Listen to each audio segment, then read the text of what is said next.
All right, good morning, regular chem. As you can see, I am on my own this morning just for this first half. Mr. Kane was busy and could not join me on this portion of the video, but he will return shortly. So I'm going to tackle this one all by my lonesomes.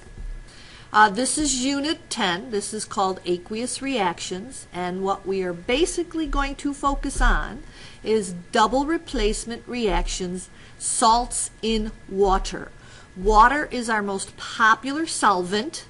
It is what we use most often when we make salt solutions. You have, on numerous occasions, made salt solutions in class, and you always use water to dissolve and dissociate your salt in. So aqueous indicates water, and reactions means that we're going to look at different types of reactions in water. All right, the goals for Unit 10. You are going to use solubility rules, which are going to be given to you, and probably should have been given to you already, to determine if an ionic compound, and this entire unit revolves around ionic compounds. You are going to use the solubility rules to determine if an ionic compound is soluble or insoluble in water. You are going to predict the products of a double replacement reaction, because that's what this entire unit does, is double replacement reactions.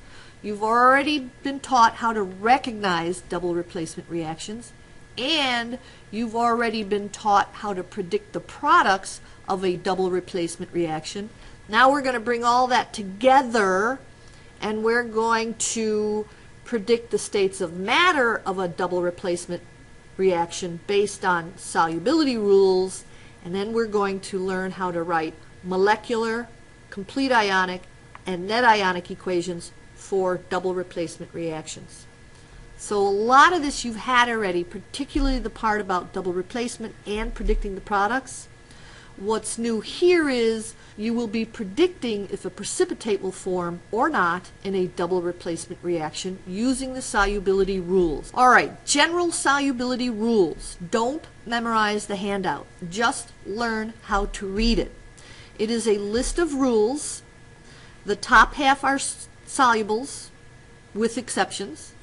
The bottom halves are insolubles with exceptions.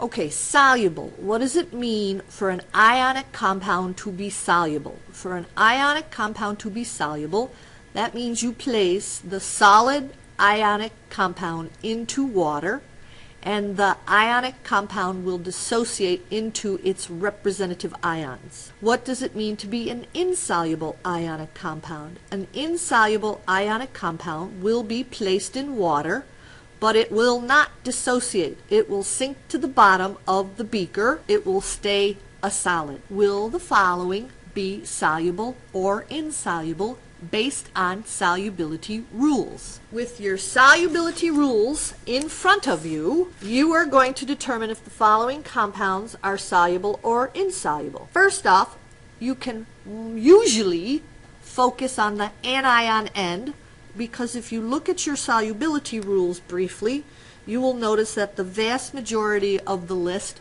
focuses on the anion. And most of them polyatomic anions, but there's a few monatomic in there. I see chloride, bromide, iodide, and sulfide. All right, so most of the time you're going to look at the compound and determine solubility based on the anion. All right, so here's our first example. A ionic compound, metal and a nonmetal, sodium's a +1, nitrate's a -1, written appropriately, this is sodium nitrate. Sodium nitrate, the solid, is placed in water.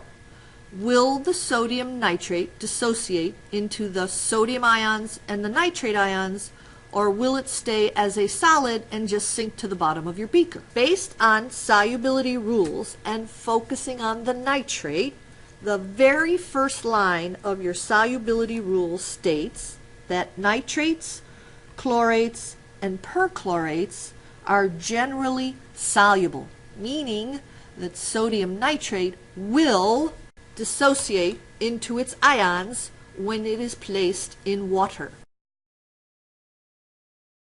I don't even have to look at the anion.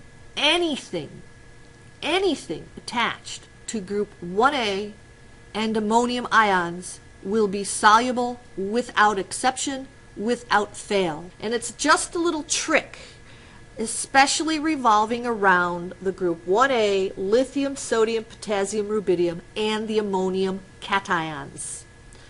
If you look at your list for the nitrate, though, correlates, still soluble. So it's just a little short trick if you want. All right, another example.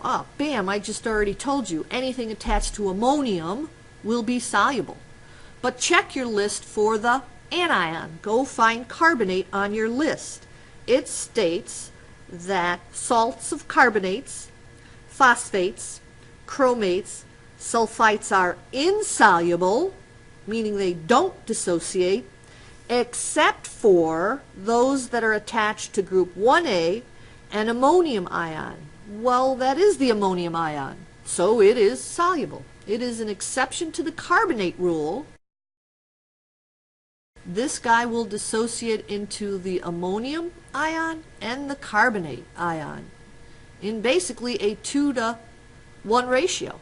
Magnesium carbonate. Okay, magnesium's not part of group 1A, so I can't use that little short trick I just taught you. That means I'm going to have to go to my solubility list and look up carbonate. According to the solubility rules, the salts of carbonates, phosphates, chromates, sulfites, and I'm just reading it right off the list, are insoluble, meaning they will not dissociate into ions, except for group 1A and ammonium ions. Well, magnesium is not group 1A, nor is it the ammonium, so this particular carbonate is going to be insoluble in water and will not dissociate into its ions, will stay a solid. Sodium acetate. Salts of the acetate ion, which that sodium acetate is, are soluble except for silver acetate. That's not silver acetate, therefore it is a soluble salt. And a soluble salt dissociates 100% into its ions, its representative ions. Remember, these are aqueous. This is what's happening in water. All right, try this one. Well, I just read you the rule for the solubility of the acetate anion. Salts of the acetate ion are soluble except for silver acetate. So this guy is going to be insoluble. All right, try the rest on your own. Put it on pause and see if you can determine if these are soluble or insoluble based on solubility rules or the little trick I just gave you about group 1A and ammonium.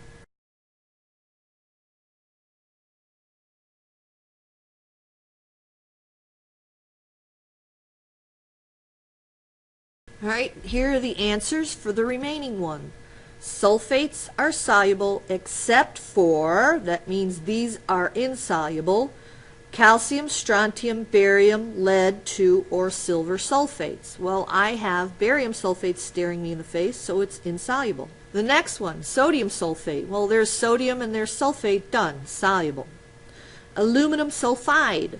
Salts of sulfides are insoluble except for those of group 1A and 2A, and ammonium ions. Well, aluminum sulfide is neither 1A, 2A, or ammonium ions, so the sulfides are insoluble except for. That is not one of the exceptions, therefore it is insoluble. Magnesium sulfide, well, that's one of the exceptions to the rule, so that magnesium sulfide is soluble. And the hydroxide ones, the hydroxides are insoluble except for group 1A, strontium, calcium, barium, and ammonium. That's copper. That is neither 1A, strontium, calcium, barium, or the ammonium ions. That's how you use the solubility rules. All right, predicting products. You've done this already. We've learned how to write ionic formulas. We've learned how to recognize double replacement reactions. we've learned how to predict the products of a double replacement reaction. Now with the solubility rules, we are going to be able to indicate the states of matter of the products of a double replacement reaction. And of course you already know everything has to be balanced, so that's a given. So I am going to do some examples. Gee, I do miss Mr. Kane though. I like the banter. I've got no one to talk to. So I am going to do some examples for you on predicting the products, predicting the states of matter based on the solubility rules, and of course I don't need to practice balancing. You know how to do that. So here's my first example. Solutions. Solutions indicate a salt in water, so aqueous.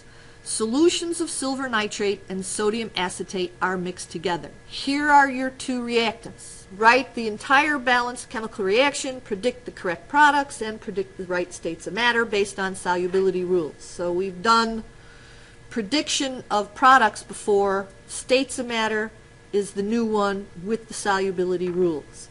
So silver nitrate, silver being Ag+1, silver is a transition metal, but it's an exception to the rule. You don't need a Roman numeral in the name.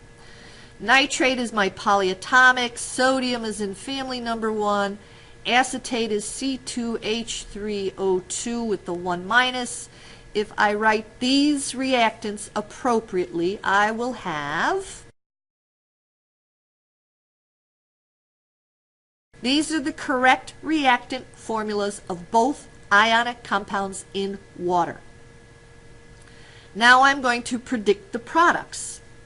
The silver nitrate and the sodium acetate switch dance partners. That's the usual analogy they use for double replacement reaction, which you're familiar with.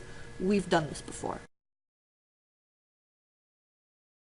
All right, I've switched them and I've written the formulas correctly. Now I'm going to predict the states of matter and see if a precipitate reaction occurred. Please remember that a precipitate is when a solid forms after pouring together two solutions of soluble salts poured together. Do they or do they not make a precipitate? Well, based on solubility rules, acetates are soluble except for silver acetate. So this is insoluble, meaning it will form a solid, meaning it will form a precipitate. Sodium nitrate. Nitrates are generally soluble without exceptions, so this is aqueous. So I have a precipitate reaction occurring. Balance it. Well, it just so happens that as written, it is balanced. So here is my double replacement precipitate reaction in all its glory, balanced, written out. What you're also going to learn is this is called the molecular equation. All right, there is a homework assignment. Using your solubility rules, you are going to write a balanced double replacement reaction, predict the products, write the correct formula for the reactants and the products, balance it, write the states of matter for the reactants, predict the states of matter for the products based on the solubility rules, and turn it in. Bye. Next video we'll hopefully have Mr. Kane with me.